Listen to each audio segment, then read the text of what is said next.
Good morning, guys. Sal Holden here from Abundant Heart Coaching and Options for Life. Today, really love to share a really quick tip around being able to communicate really honestly, really rawly, and really authentically with the people that you love the most. And this really can be the trickiest thing to do and the hardest thing to do, is because our fear of being rejected or our fear of being judged or criticized or even hurting somebody that we love deeply, then that can really have us holding back from speaking our truth or saying what really needs to be said at times, and there can be a lot of emotional reaction around that. So tip number one is we really need to clear up our own emotions before going into that particular conversation. So if we feel angry, or if we feel resentful, or if we feel like we need to be loved, or we need to be appreciated, or we need to be respected, I definitely recommend jumping on to www.thework.com and checking out Byron Katie's work, simply because when we actually go through the worksheets and the questions, we can really clear up our own emotional reaction.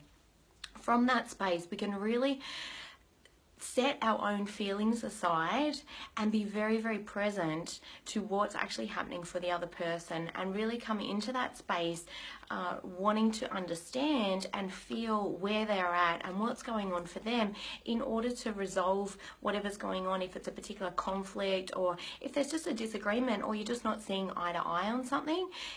By doing the emotional work on yourself, it allows you to be truly present, instead of kind of walking into the conversation with almost a loaded gun, so to speak, where we get into defending ourselves and we get into perhaps withdrawing or jamming up with our own emotions, or feeling like we need to criticize or jump in or tell them what to do. This really, really clears things up and allows a gentle space for you both to share authentically and honestly what's going on for you, where you can get to the heart of it. Tip number two is understand what the person is saying by asking more questions.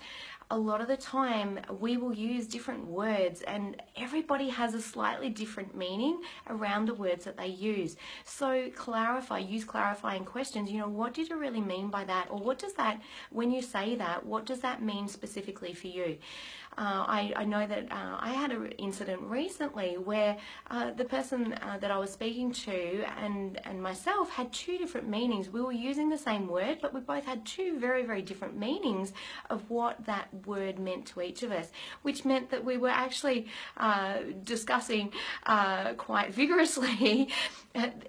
We were actually wanting exactly the same thing, but because we both thought that we meant different things, because we had a different meaning on that word, there was a lack of proper communication happening. And it wasn't until we actually resolved, what did that word mean for each of us, that we were actually able to get to the heart of the matter and just feel a much deeper sense of connection, love, trust, and vulnerability in being able to do so. So I really encourage you guys to do this.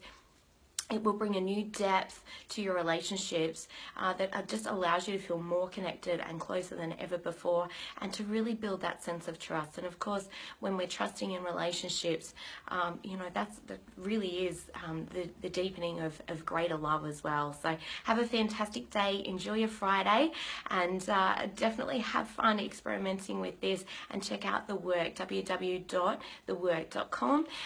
If you'd love to work with me further, send me a quick text on 0428 316 546, or send me an email on admin@sallyholden.com.au. Have an awesome day.